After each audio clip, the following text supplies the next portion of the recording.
자, 반갑습니다. 오늘도 이렇게 특별하게 많은 분들이 오셨네요. 저 뒤에 문 닫으십시오. 중구청 못 들어오게. 반갑습니다. 사실 사람의 발걸음을 하나님이 인도하시기 때문에 뭐 제가 막을 수 있겠습니까? 또 오라고 강요할 수가 있겠습니까? 성령님께서 각자의 마음을 움직이셔서 또 어떤 분은 집에서, 또 어떤 분은 또 회사에서, 어떤 분은 또 자연에 나가서, 또 어떤 분은 여기 오셔서 함께 예배를 드리는 점이 있습니다.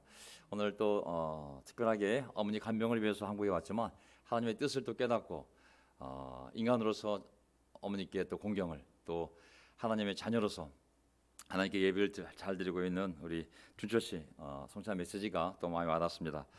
또 자주 볼 수 없지만 우리 태길 형제 오래간만에 또 환영 나와서 이렇게 쉽지 않은 상황이지만 이렇게 기쁜 마음으로 또 환영하는 모습을 보니 너무나 반갑고요. 오래간만에 또 우리 최윤 자라고 할 뻔했어요. 제가 항상 기도할 때 제가 항상 기도할 때는 최윤덕 최원자 항상 그 자매를 기도하는데 어쨌든 다시 오래간만에 뵙게 돼서 반갑습니다. 코로나가 뭐 끝나도 어떻게 되었든지 간에 위드 코로나가 되었든 위드 아웃 코로나가 되었든지 간에 어쨌든 각자의 상황에 맞게 10명이 오든 20명이 오든 30명이 오든 이렇게 또 내년까지 가지 않을까 싶거든요. 그래서 우리 편안하게 우리 가도록 하겠습니다. 또 우리 강동진 목사의 우리 동생 되는 우리 강동호 씨, 강동호님 오래간만에 싱글로서 같이 보게 되었는데 너무 반갑고요. 빨리 회개하시고 또 함께하길 바라겠습니다. 예. 자, 저는 설교할 때마다 하나님 말씀을 의학용어로 비유한다면 이게 백신이 아니면 치료제겠구나. 어떤 사람이 병에 걸렸다면 너무 간절한 말씀이 될 거고, 또 오늘 나한테 별 해당 사항이 없는데 그래도 그것이 백신이 되어서 언젠가 또 올 위기를 이겨낼 수 있는 또 예방자가 되지 않겠습니까? 그래서 오늘 누군가에게는 백신이, 또 누군가에게는 치료제가 될 것을 믿고 하나님 말씀을 함께 나누고 싶습니다. 주치의는 성령님이요 형제자매들을 간호사로 사용하셔서 하나님이 항상 우리에게 필요한 말씀을 백신으로 주시던 아니면 치료제를 주시던 항상 주신다고 생각합니다. 저도 한 1년 6개월, 1년 한 6개월 넘게 이제 아내랑 함께 주중주일에 오고 있는데, 또 아내가 여기 명동교회 방역부장이 제 아내입니다. 그래서 일주일에 2번씩 얼마나 그 상을 빡빡 문질렀는지 이거 청소하게 돼 있거든요. 항상 이걸 뿌려서 이걸 닦지 않으면 위반이거든요. 그래서 항상 일주일에 2번씩 팍팍 닦았더니 그냥 책상에다 빛나고 있습니다. 어쨌든 모든 모양으로 하나님 우리를 인도해 주셔서 또 때가 되어서 한 명 한 명 또 우리 정진자매도 오게 되고 이렇게 같이 보게 되어서 너무나 기쁘게 생각하고요. 집에 계신 분들도 절대 부담감 느끼지 마시고 자기 준비될 때가 올 겁니다. 이제 나갈 때가 되겠구나. 그때 한 분 한 분씩 오시면 좋을 것 같습니다. 한꺼번에 오셔도 안 되거든요. 그래서 자연스럽게. 자, 오늘 제가 준비한 설교는 제 마음속에 항상 의문이 되었던 주제인데, 제가 오늘 믿음에 대해서 여러분과 함께 나누고 싶습니다. 새로운 주제는 아니지만 저희가 오늘 정리한 걸 보면 제가 이 부분에 대해서 고민했다는 생각을 여러분이 아시게 될 거고, 제가 코로나 기간을 맞이하여 남는 시간들을 말씀을 연구하면서 이렇게 정리해서 여러분들과 함께 나누고 싶습니다. 내가 이것을 믿느냐? 예수님이 마르다에게 하셨던 말씀이거든요. 네가 이것을 정말 믿느냐고. 물론 마르다는 아멘 했겠죠. 우리 믿음에 대해서 한번 제가 말씀을 나누고 싶습니다. 오늘 주제는 성경이 말하는 믿음, 세상이 말하는 믿음이 아니라, 국어사전에 나와 있는 믿음이 아니라 성경이 말하는 믿음의 정의가 무엇인가, 그리고 성경이 신실한 하나님, 신실한 성도를 얘기했을 때 과연 이 신실한 단어는 무엇인가를 가지고 제가 한번 살펴볼 거고요. 요점은 딱 3가지입니다. 믿다라는 그 믿음에 대해서, 그리고 성경이 신실하다고 했을 때 그 신실한 의미가 무엇인지, 그리고 성경에서 아멘 했을 때 과연 그 아멘이 무엇을 의미하는지를 오늘 믿음의 관점에서 함께 볼 생각이고요. 저기 되돌아보면 과거 일이나 지금 일이나 또 미래 일조차도 모든 것이 믿음의 문제라는 생각을 거듭하게 됩니다. 결국은 믿음의 문제구나. 개인의 생로병사도 어떻게 보면 믿음의 문제이고, 가정과 국가가 잘 살고 못 살고 흥망성쇠도 축복을 받든지 저주를 받든지 이것도 결국은 믿음의 문제고, 아브라함의 삶도 결국 믿음의 문제였고, 모세의 삶도 결국 믿음의 문제였고, 다윗도 믿음의 문제였던 거예요. 지금 우리의 많은 문제도 결국 보게 되면, 교회의 많은 문제들도 보게 되면 결국은 이게 믿음의 문제구나. 우리나라가 어떻게 될지도 결국 우리가 하나님을 잘 믿는 잘 믿지 못하는지 결국은 믿음의 문제구나. 모든 것이 믿음의 문제구나라는 것을 제 마음을 통해서 제가 보게 되는 것이죠. 제가 한자를 보게 되면 믿을 신자가 사람 인자 옆에 말씀 어자가 있습니다. 이게 믿을 신자거든요. 근데 말씀 원자 밑에 입구 사람의 사람의 입에서 나오는 말을 믿는 것, 그게 믿을 신자거든요. 그렇게 믿을 수 있기 때문이 아니라 아마 믿어야 한다라는 의미에서 아마 이렇게 믿을 신자를 만들지 않았나 싶습니다. 정말 요즘은 사람보다는 인공지능을 AI를 더 믿는 날이 되지 않았습니까?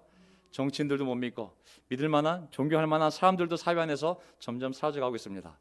종교 지도자들, 교육계 지도자들이 그나마 믿을 만한 사회적 양심이었는데 이제 그 위상도 많이 내려가지 않았나 싶습니다. 정말 이 시대에 믿고 의지할 만한 그런 권위, 양심이 누가 있는가 생각해 보았을 때 내 자신에게 묻습니다. 하나님, 왜 내가 누구를 한 인간을 존중하며 그의 가르침을 믿으며 가고 있는가? 참 믿을 사람이 적은 세상이 돼가고 있구나. 거짓으로 가득 찬 세상에서 과연 믿음이란 무엇을 의미할까? 한때는 정말 사람의 말이 약속이 동물을 죽여서 그 가운데를 지나가며 맹세를 했을 때 그 자기가 한 말을 지키지 않은 쪽이 죽음을 당하는 것이 하나의 문화였던 시대가 있었거든요. 사람의 말이 결코 가벼운 말이 아니었습니다. 꼭 인감증명서를 띄고 도장을 찍지 않더라도 구두로 한 말이 결국은 그의 생명을 전주를 한 말이었기 때문에 그 말이 진실되는 때가 있었거든요. 그리고 거짓말을 하면 하나님께 벌을 받는다는 것을 두려워하는 세상도 있었습니다. 결국 창세기를 보게 되면 뱀의 거짓말로 시작된 인류의 고통과 죽음의 역사가 지금까지 이어져 오지 않습니까? 이 거짓으로 가득 찬 세상에서 그 불신과 그 고통과 그 죽음의 역사는 지금도 진행형임을 보게 됩니다. 오늘 이 거짓된 세상에서 정말 점점 더 속고 속이는, 점점 악하고 악해지는 이 세상 가운데 속에서 성경이 믿음을 얘기할 때 그 믿음이 세상에서 얘기하는 그런 불완전한 믿음과 완전히 다른 믿음임을 우리가 깨닫고 우리가 신실한 성도로 살아가기 위해서 제가 오늘 이 말씀을 전하게 되었습니다. 믿는다고 했을 때 그 말이 무엇을 의미하는지, 저 사람이 진실된 사람이야 라고 했을 때 그 진실하다는 말이 무슨 의미가 있는지를 오늘 제가 성경을 통해서 한번 살펴보도록 하겠습니다. 첫 번째, 믿다. 자, 예수님이 복음서에 보게 되면 많은 질문을 던지지만 아주 핵심적인 질문을 던지거든요. 그 보게 되면 소경들이 왔을 때 눈 떠두게 해주세요 그랬을 때 그들에게 뭐라고 말하냐면 마태복음 9장 28절, 너희는 내가 이 일을 할 수 있다고 믿느냐? 너 정말 믿냐고. 마르다 마리아가 오빠가 죽어서 정신이 나갔을 때 예수님이 마르다에게 얘기합니다. 11장 26절, 살아서 나를 믿는 사람은 영원히 죽지 아니할 것이다. 네가 이것을 믿냐고. 너 정말 믿냐고. 요한복음 9장 35절을 보게 되면 이미 눈을 뜨게 된 소경에게 또 물어봅니다. 그 뜨게 된 소경이 결국은 출결당하거든요. 내가 인자라고. 너희들이 알고 있는 다니엘서에 하나님의 아들 인자 같은 사람이 와서 새로운 하나님 나라를 세울 건데 내가 그 인자라고. 내가 네 눈을 떠주게 해줬는데 이제 날 믿겠냐? 믿냐고. 요한복음 10장 35절을 보게 되면 이제 예수님이 떠나기 전에 예수님이 천국에 가서 그 집을 준비해서 다시 올 거라고, 그리고 내가 없는 동안 보혜사를 보내서, 성령을 보내서 그분이 너희들에게 다 가르칠 거라고, 내가 다시 올 거라고 다 설명해 줍니다. 그러면서 의심하는 제자들에게 야, 이제는 날 믿겠니? 다 믿음의 이슈거든요, 사실. 그들의 대답이 뭡니까?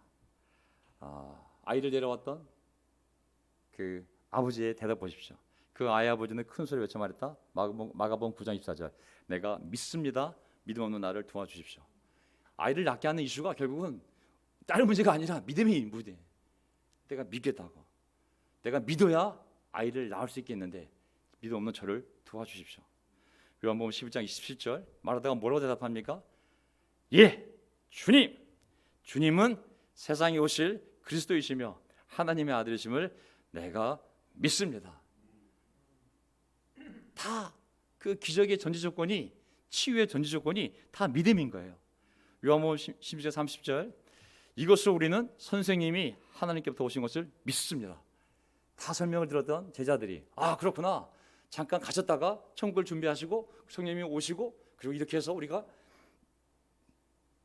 자겠구나, 설명을 다 들어보니 이제 정말 선생님이 하나님께로부터 온 것을 믿습니다.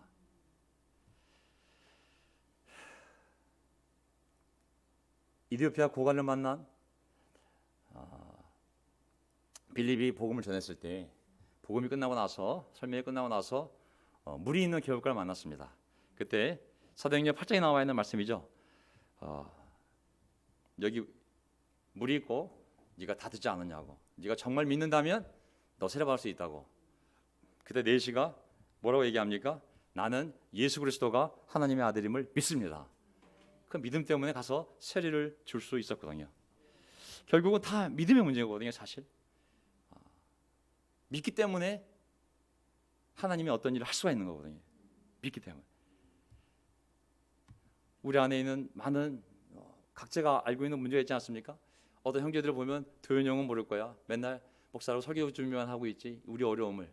근데 저도 할 얘기가 있거든요. 여러분은 저의 고민을 모를 겁니다. 제가 어떤 고민을 하고 앉아 있는지.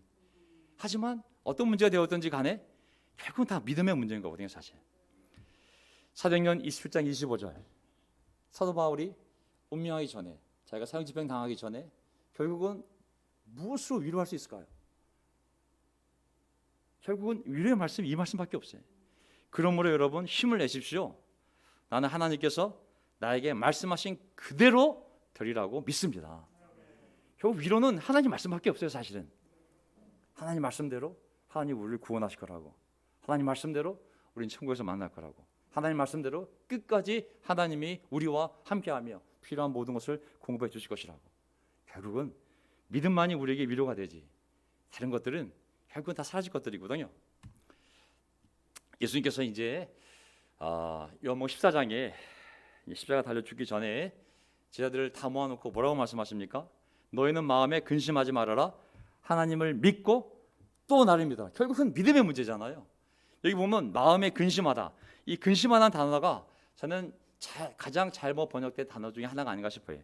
그 근심하다라는 그 타라소라는 헬라 단어를 영어 그 헬라사를 보게 되면 뜻이 이렇게 나와 있어요. 함께 뒤흔들다, 사람을 분기시키다, 선동하다, 어지럽히다, 불안하게 하다, 이런 뜻이거든요. 그러니까는 이걸 여기 적응시키게 되면 이제 예수님이 떠나간다고 하니까 제자들이 얼마나 마음이 흔들리고 마음이 동요되고 마음이 어지럽고 혼란스럽고 불안하게 된 거거든요.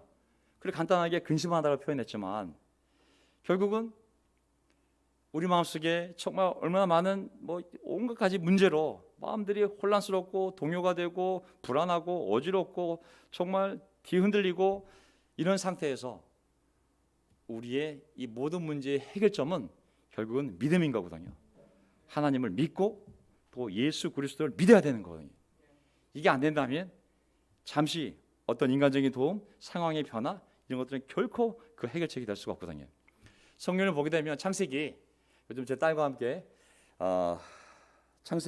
구약은 창세기를, 신약은 요한복음을 영어로 공부하고 있습니다. 제가 영어를 가르치면서 외우라고 계속. 근데 창세기 1장 1절도 in the beginning, 태초에.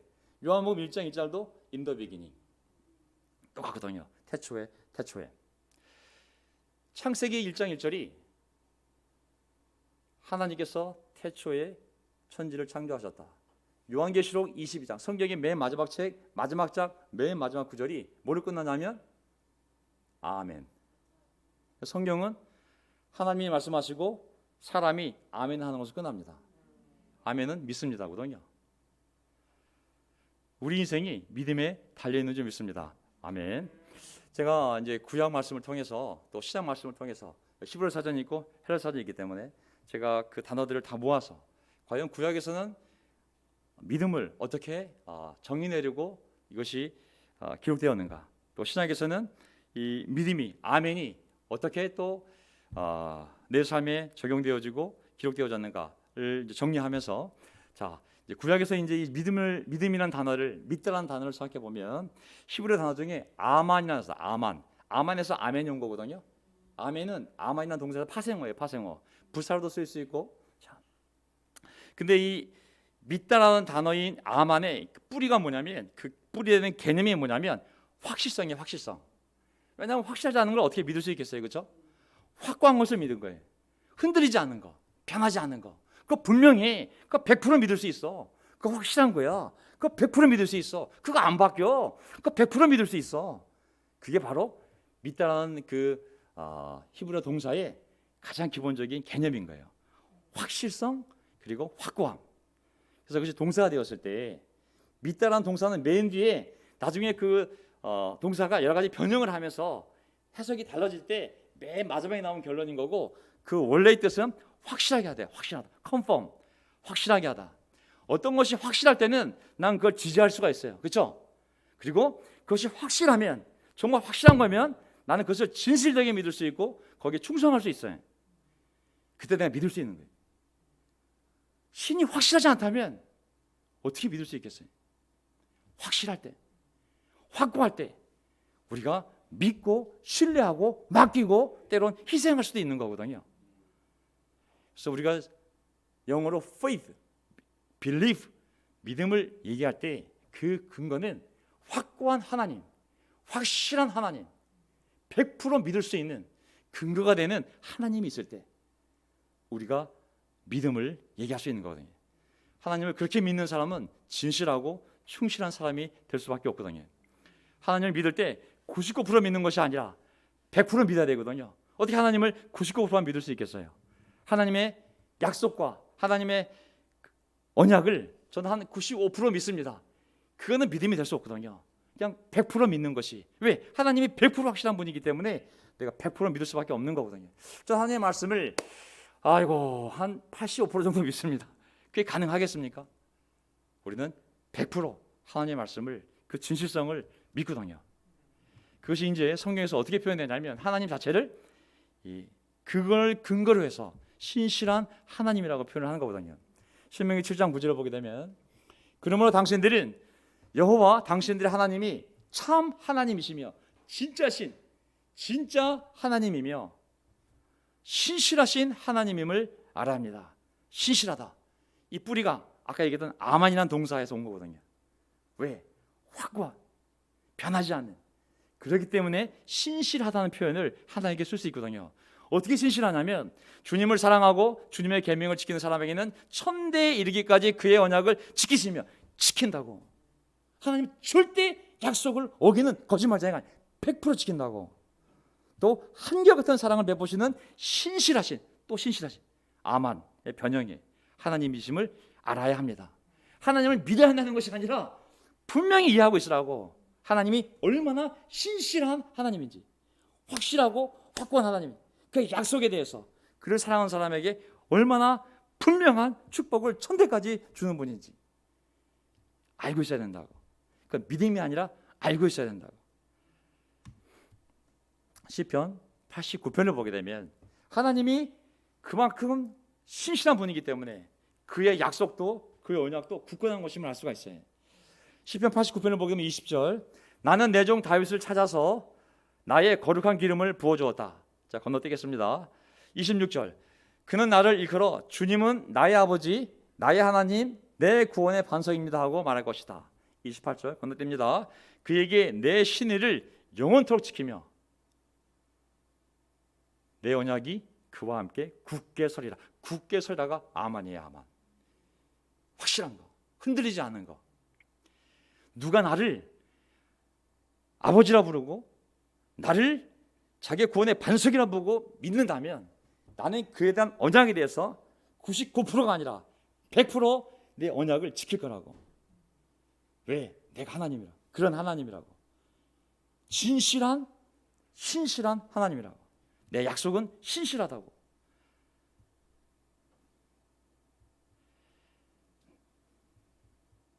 Stand firm.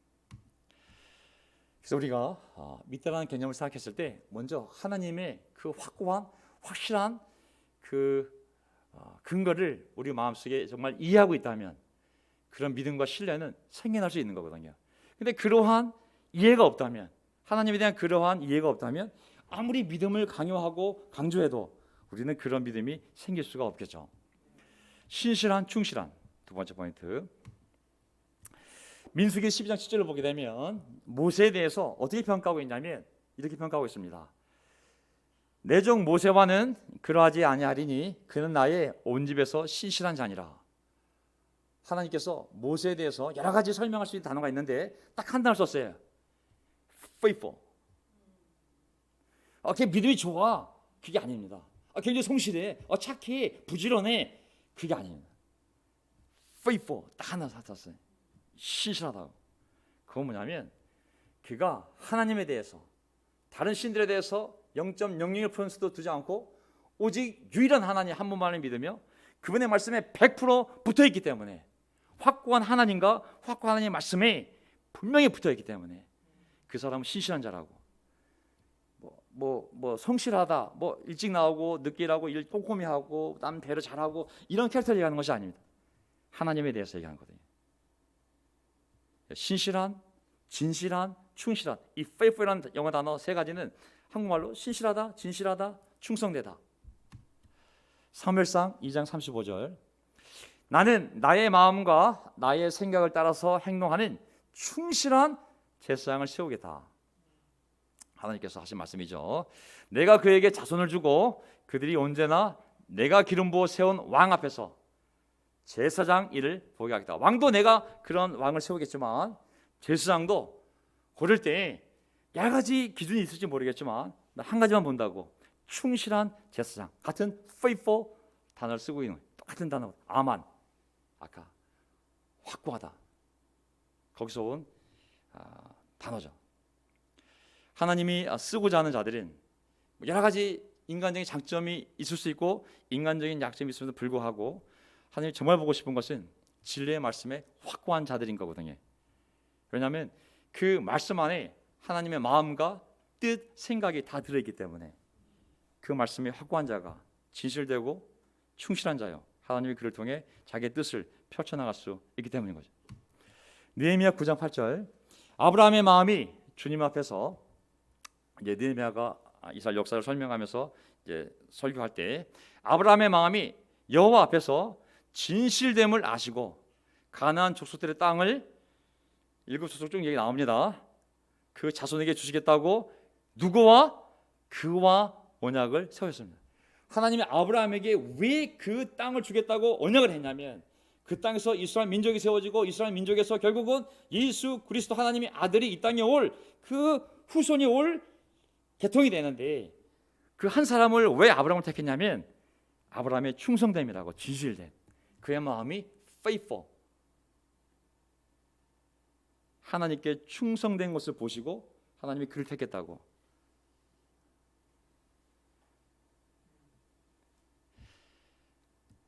그가 착해서가 아니라 단지 그가 경제적으로 가난해서가 아니라 그가 하나님의 말씀에 대해서 그의 약속에 대해서 확고했기 때문에, 진실됐기 때문에, 충성됐기 때문에. 결정적인 이유, 아브라함과 언약을 맺은 이유, 그 땅을 주기로 맺은 이유는 그의 진실됨, 충성됨. 여기 재미난 어느 그 구약 역사학자가 이 문장을 이 단어를 설명하는 굉장히 중요한 본문으로 설명한 것을 제가 이해하고 가져왔습니다. 이사야 7장 9절을 보게 되면 이사야 7장 9절. 이제 7장 9절이면 이제 1절부터 스토리가 있겠죠. 너희가 믿지 않으면 정령 굳게 서 있지 못하리라. 똑같은 아만이라는 히브리어인데 그 히브리어 동사가 약간 변형이 되었을 때 뜻이 믿다, 굳게 서다라고 갈라지는 거거든요. 그래서 너희가 정말 믿지 않으면 절대로 굳게 서 있지 못할 것이라고.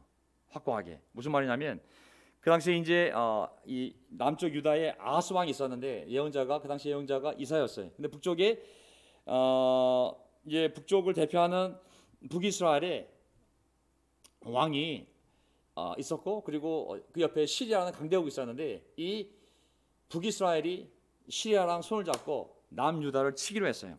쳐가지고 어떻게 얘기를 하냐면 이런 얘기를 했습니다. 야, 우리가 이제 유다를 쳐서 겁을 주고 우리들에게 유리하도록 유다를 흩어버리자. 나라를 그냥 흩어버리자. 그리고 그곳에다가 우리가 원하는 누가 아들을 왕으로 세워놓자. 막 소문이 퍼졌습니다. 이야, 좀 있으면 소련하고 북한이 손잡고 남한을 친대. 거기에 중공군도 붙는데, 이야, 북한이 중공군하고 러시아군 데리고 한국을 친대. 완전히 남한을 초토화시킨 다음에 거기에 김정은 여동생 김여정이를 대통령으로 세운대. 얼마나 혼란스럽겠습니까? 똑같은 일이 벌어진 거거든요. 마음이 얼마나 흔들리겠어요. 이야, 시리아가 북이스라엘도 벅찬데 시리아까지 붙었어.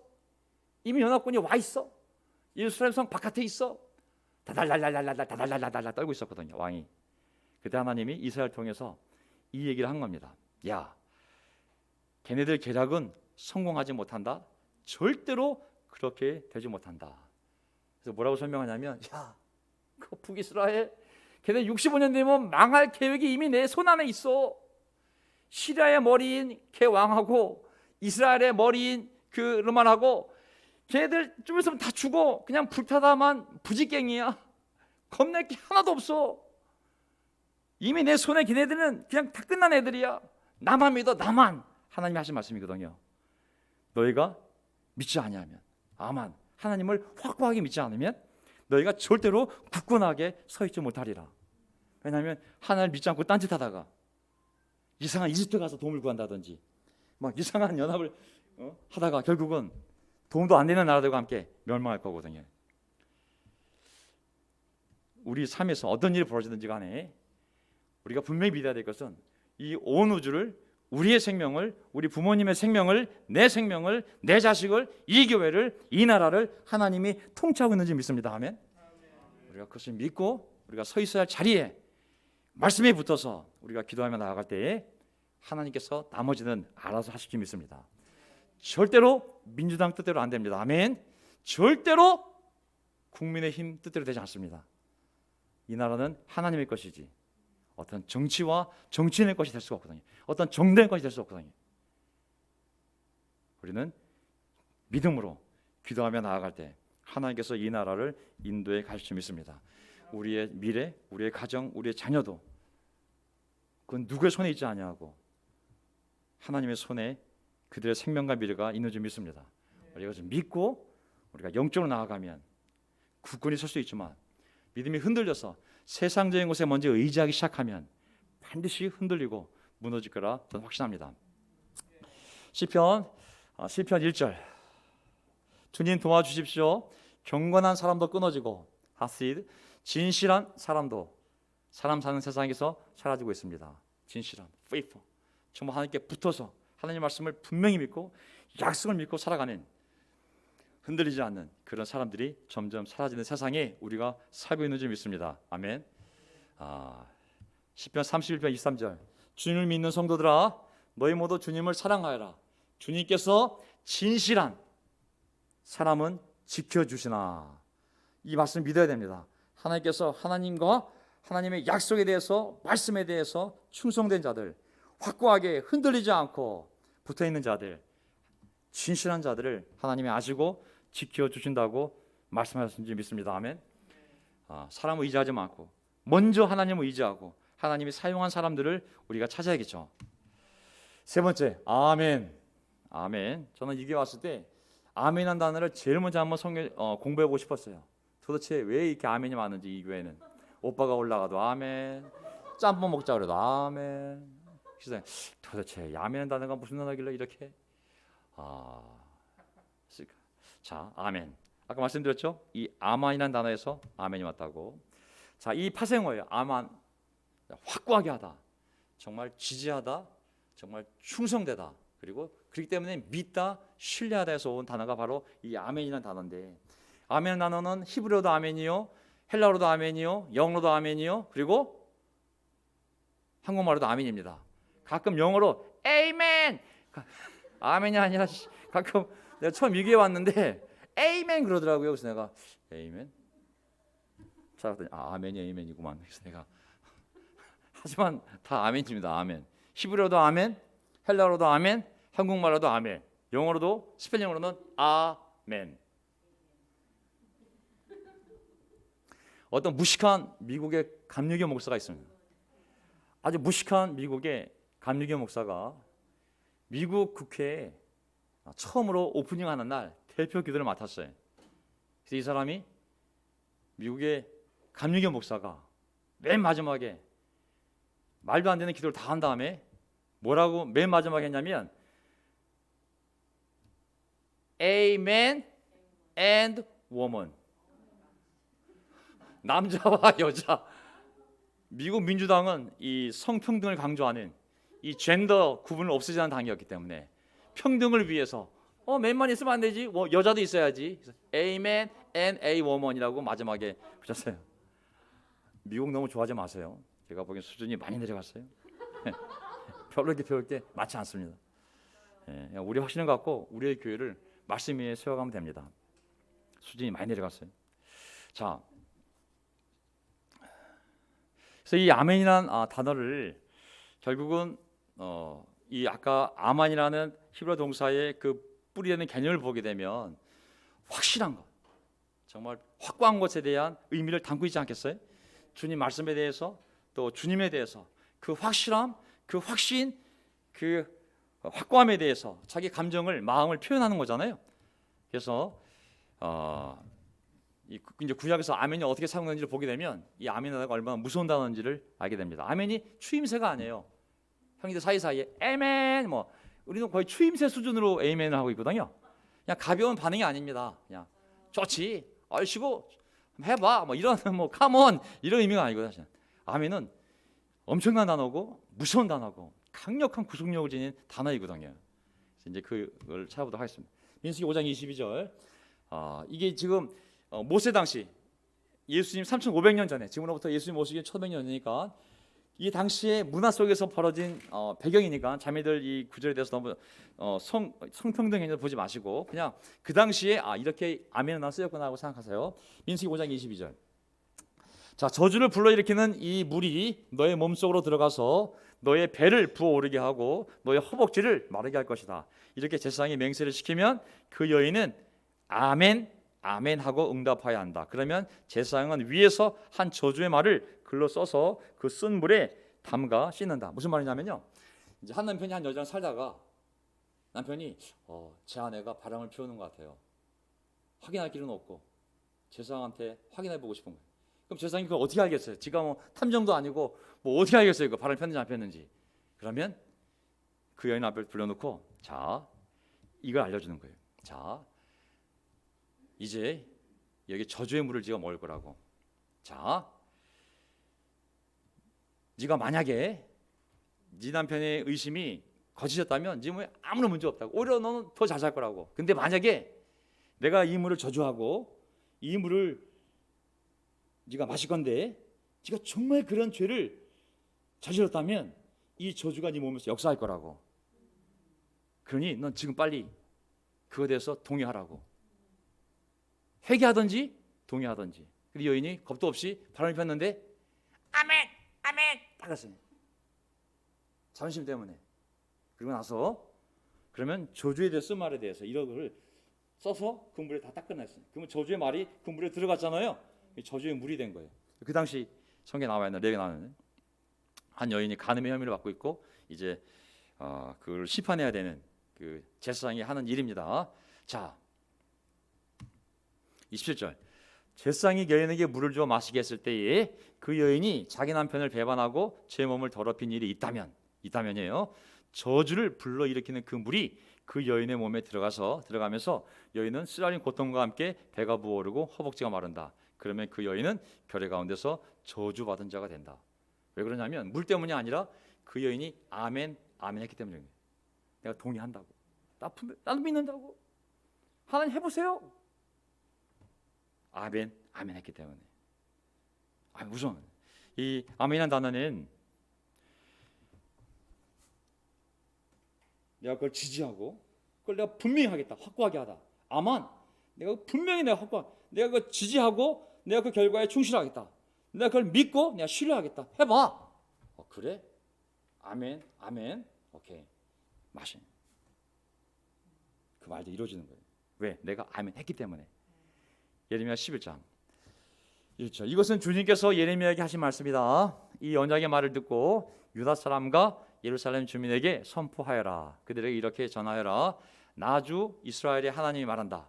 이 언약의 말에, 이 언약의 말에, 이 언약의 말에 순종하지 않는 사람은 저주를 받을 것이다. 왜 저주를 받냐면 내가 그들에게 이르기를 나에게 순종하고, 이 언약의 내용입니다. 나에게 순종하고 내가 명하는 모든 것을 실천하면 그들은 나의 백성이 되고 나는 그들의 하나님이 되었어. 신해산 언약이에요. 내가 그들의 조상에게 젖과 꿀이 흐르는 땅을 주겠다고 맹세한 약속을 지키겠다고 하여 오늘까지 내가 너희를 독수리가 새끼들을 안듯이 보호하며 여기까지 이뤘다. 그 언약을 지키려고 내가 여기까지 왔다. 주님께서 이렇게 말씀하실 때 예레미야는 뭐라 했냐면 주님 참으로 그렇습니다 하고 대답하였다라고 표준세번이 나와 있어요. 하지만 영어 성경을 보게 되면 아멘 여호와라고 나와 있어요. 아멘 로드. 풀었으면 so be it Lord가 되는 거예요. 아멘을 쓸었으면 그렇게 그것이 될 거라고. 하지만 히브리어 이 성경 원문을 보게 되면 거기에 분명히 아멘, 히브리어로 아멘 그리고 여호와 나와 있거든요. 그건 뭐예요? 하나님이 그렇게 그들을 사랑하셔서 돌봐주기로 약속을 하셨는데 만약 그들이 지키지 않아서 저질러 있다면 저 동의합니다. 하나님 그렇게 되기를 바랍니다. 저도 그렇게 믿어요. 하나님 아멘.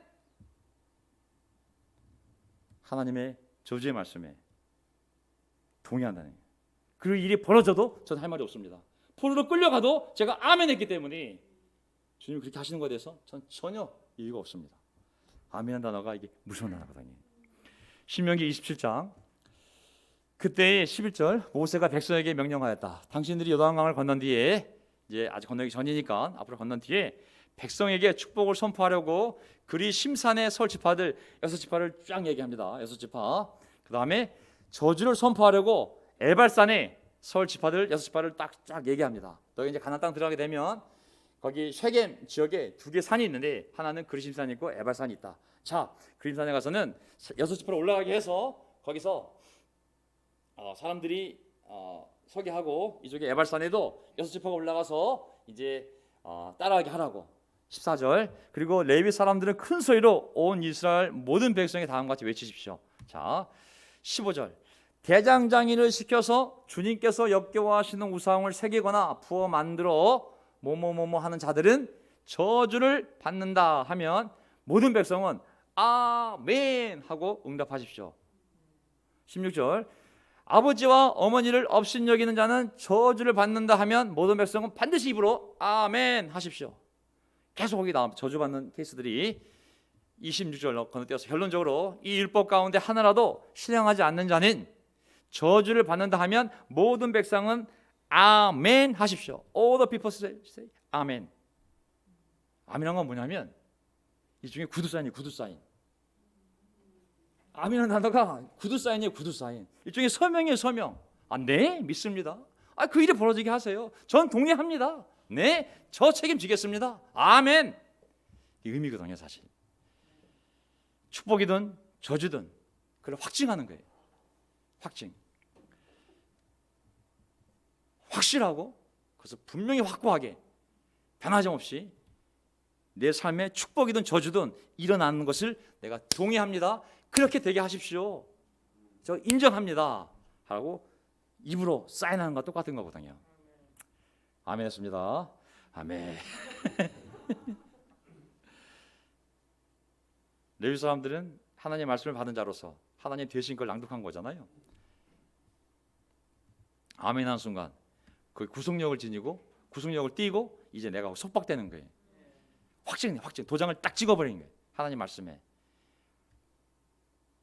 우리가 이제 아멘을 안 해도 문제고 너무 많이 해도 문제가 되는 거거든요. 아멘 안 한다는 얘기는 들었다는 건지 안 들었다는 건지, 아멘을 너무 많이 하면 저게 아멘 의미를 알고 하는 건지 모르고 하는 건지 양쪽 다 헷갈릴 수가 있어요. 사실은. 느헤미야 5장 13절 나는 또 나의 주머니를 털어보면서 말하였다. 이 서약을 지키지 않는 사람은 하나님이 그 집과 재산을 이렇게 다 털어버리실 것입니다. 그런 자는 털리고 털려서 마침내 빈 털터리가 되고 말 것입니다. 내가 이렇게 말하자 거기에 모인 모든 사람이 아멘 하며 주님을 찬양하였다. 백성은 약속을 지켰다. 백성들은 아멘이라고 했거든요. 그렇게 하십시오. 우리가 만약에 비싼 대출 이자를 받아서 동족을 만약에 노예로 삼고 그리고 이걸 회개해서 풀어주지 않는다면 아멘. 저희 집을 털어버리십시오. 이제 저희를 가난하게 거지가 되게 하십시오. 다 풀어주겠습니다. 이제 안 하겠습니다. 확고한 의지를 보여주는 거거든요. 얼마나 무서운 단어가 아멘입니까? 나에게 축복도 불러일으키고 저주도 일어나게 하는 것이 아멘인 거거든요. 느헤미야 8장 6절 에스라가 위대한 주 하나님을 찬양하면 백성들은 모두 손을 들고 아멘 아멘 하고 응답하고 엎드려 얼굴을 땅에 대고 주님께 경복하였다. 결국은 반응이 뭐예요? 아멘인 거예요. 아멘. 하나님을 찬양할 때 나도 그 찬양에 동의한다. 아멘. 하나님을 찬양하라. 그럼 우리 대답은 뭐예요? 아멘. 하나님을 찬양할 때 너나 찬양을 하지 않잖아요. 나도 찬양한다. 아멘. 어떤 대표자가 올라와서 국가를 위해서 교회를 위해서 기도할 때 우리가 그때 다 함께 아멘. 그 마음이 내 마음이며 저도 그 기도대로 하나님께서 이루어 주시기를 저도 동의하고 바랍니다. 아멘. 다윗이 이제 자기가 살던 성 안으로 방치되었던 법궤를 갖고 들어왔을 때 이렇게 하나님을 찬양하죠. 구원의 하나님, 역대상 16장 35절인데 구원의 하나님 우리를 구원하여 주십시오. 여러 나라에 흩어진 우리를 모아서 건져 주십시오. 주님의 거룩한 이름에 감사하며 주님을 찬양하며 영광을 돌리게 해 주십시오. 이제 하나님의 법궤가 이 성 안에 예루살렘 안에 이렇게 고이 모시게 되었으니 블레셋에 져가지고 끌려갔다가 돌아다니다가 이제 드디어 제자리로 돌아왔으니 하나님 우리를 축복해 주십시오. 36절 주 이스라엘의 하나님 영원토록 찬송을 받아 주십시오. 그래서 온 백성은 아멘 주님을 찬양하라고 외쳤다. 아멘은 그대로 아멘. 프레이즈 더 로드는 할렐루야. 딱 두 마디 한 거예요. 아멘 할렐루야 외친 거예요. 그래서 우리 찬송가에 할렐루야가 많습니다. 아멘. 자, 이 아멘이 얼마나 중요합니까? 그렇기 때문에 때로는 하나님 자신을 아멘이라 불렀어요. 아멘. 아멘 되신 하나님 이렇게 불렀거든요. 제가 오늘 구약에서만 말씀을 전합니다. 예수님은 아멘이 헬라어로도 아멘이에요. 예수님 말씀하실 때 내가 진실로 말하노니 진실로 진실가 뭐예요? 아멘 아멘이에요. 우리나라 말로는 참으로 진실되게 아니면 진정으로 번역했지만 그게 헬라어로는 아멘 아멘이에요.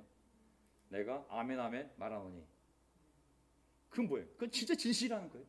변하지 않는 확고한 확실한 진리라는 거예요. 예수님이 계속 다음 시간에 공부하겠지만 아멘 아멘 내가 진정으로 너에게 말하노니. 자 보세요.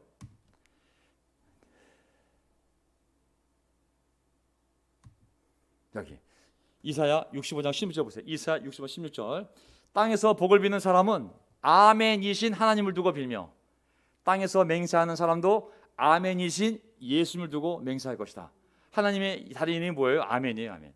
이거는 더 정확한 번역은 아멘의 하나님, 아멘의 하나님. 근데 동격인 오브가 동격인 것처럼 여기서 얘기한 것은 하나님이 아멘이요, 아멘이 하나님인 거예요. 왜? 아멘은 확실함, 확고함이기 때문에 그 속성은 사람의 속성이 아니라 하나님의 속성이거든요. 그러니 아멘 대신 하나님을 두고 빌며 아멘 대신 하나님을 두고 맹세할 거라고. 아멘. 아멘 결코 가벼운 단어 아닙니다. 왜? 하나님의 다른 이름이 아멘이에요. 아멘. 진실됨. 그래서 우리가 알다시피 민수기 6장을 보게 되면 이제 하나님께서 이제 아론과 아론의 제사장 아들들에게 너희들이 모일 때마다 제사장들은 항상 백성들을 이렇게 축복해 주라고 하지 않습니까? 그게 뭡니까? 외우는 구절이에요. 제가 날마다 외워요. 주님께서 당신들에게 복을 주시고 당신들을 지켜주시며 얼굴을 당신에 향하사 은혜를 베푸시며 얼굴을 고이 보이사 당신들에게 평화를 주기를 원하노라 하면 백성들이 뭘 해야 됩니까? 아멘. 하나님 그때 그 아멘 소리를 듣고 복을 내려주시는 거거든요. 그래서 이 구약의 이 회당에서 제사 드리던 이 마지막 이 축복의 기도가 신약에 와서 바로 고린도서 13장 13절에 얘기하고 있는 그 많은 목사님들이 거룩한 목소리로 맨 마지막에 예배 끝나고 하는 축도가 바로 이 6장이 신약에서 교회에서 변형된 거거든요. 강수만 형제님 아시죠? 그 구절. 네.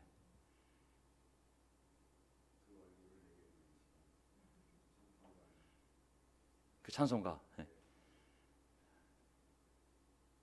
하나님 아버지의 사랑과 우리 주 예수 그리스도의 은혜와 성령의 교통하심이 이 자리에 계신 모든 성도와 함께 지금부터 영원토록 함께 있을지어다. 그걸 받고 떠나야 돼. 예배를 설교 안 들어도 돼. 그때 아멘 하고 가야 되는 거예요. 그런 이유 때문에 저는 우리가 아멘의 의미를 알고 여러분들이 예배 시간에 적절한 시점에서 아멘 하시기 바랍니다.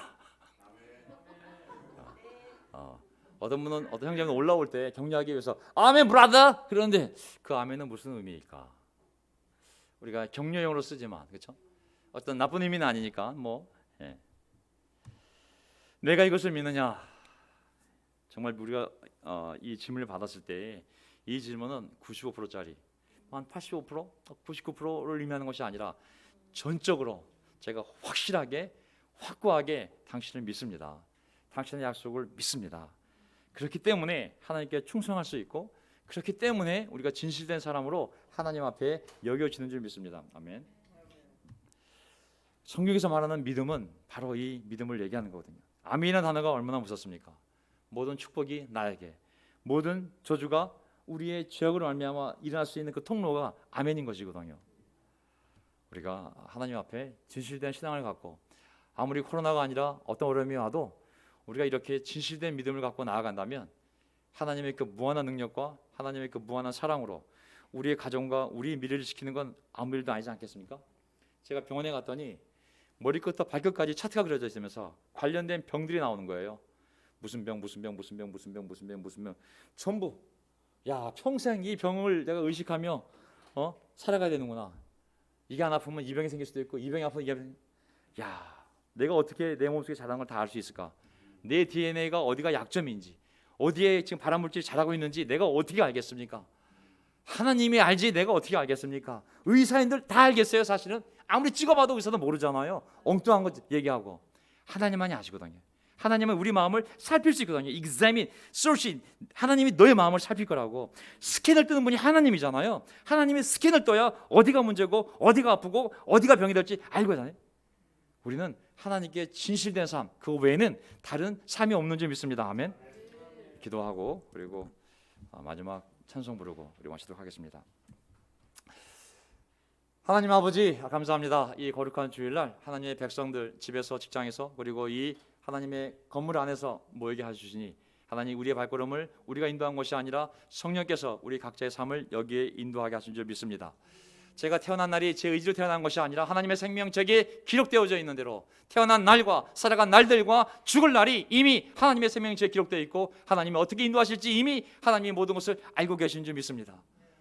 우리가 누구를 믿고 신뢰하고 충성할 수 있겠습니까? 하나님 어떤 인간을 우리가 믿고 신뢰하고 그에게 우리의 온 마음과 온 삶을 바쳐 충성할 수 있겠습니까? 어떤 제도에 어떤 대통령에 어떤 나라에 어떤 제국에 우리가 우리의 모든 삶을 다 맡길 수 있겠습니까? 오직 하나님만이 우리를 정확히 아시며 하나님만이 우리의 문제를 해결할 수 있으며 하나님만이 우리에게 필요한 모든 것을 공급할 수 있으며 하나님만이 우리를 하나님 부르시는 그날까지 보호하시고 인도할 수 있기 때문에 우리가 하나님을 전적으로 신뢰하며 오직 하나님께만 우리가 의지하며 우리의 모든 문제를 오직 하나님께만 의탁하오니 하나님 우리를 인도해 주시고 지켜주시고 그리고 사랑해 주시기를 간절히 기도합니다. 우리 각자의 삶에 있는 어려움과 문제들 그것을 우리가 어찌 다 알겠습니까? 어떤 상담사가 그것을 다 알아서 하나님의 지혜로 다 고쳐주고 상담할 수 있겠습니까? 우리의 주추이신 성령님께서 우리 옆에 있는 형제자매들 간호사도를 사용하셔서 하나님의 지혜로 우리를 인도해 나가실 때 반드시 하나님의 약속대로 하나님의 놀라운 미래에 대한 번영과 희망의 계획이 우리의 삶 가운데 일어날 줄 믿습니다. 어차피 죽으면 한쪽만 남습니다. 하나님 싱글과 결혼부라는 개념이 무슨 의미가 있겠습니까? 하지만 하나님의 결혼시킬 자는 결혼시키실 것이고 어떤 일이 벌어지든지 간에 천국에는 결혼도 없습니다. 하나님 우리가 모든 걸 주님께 맡기오니 하나님의 큰 능력으로 지혜로 우리의 삶을 인도해 주시고 우리가 간절히 원하는 것을 채워주셔서 우리가 하나님을 믿는데 그리고 순종하는데 복음을 전하는데 부족함이 없도록 하나님이 우리의 삶을 채워가 주시기를 믿고 바라며 간절히 기도드립니다. 우리 주님 예수 그리스도의 이름으로 기도합나이다. 아멘.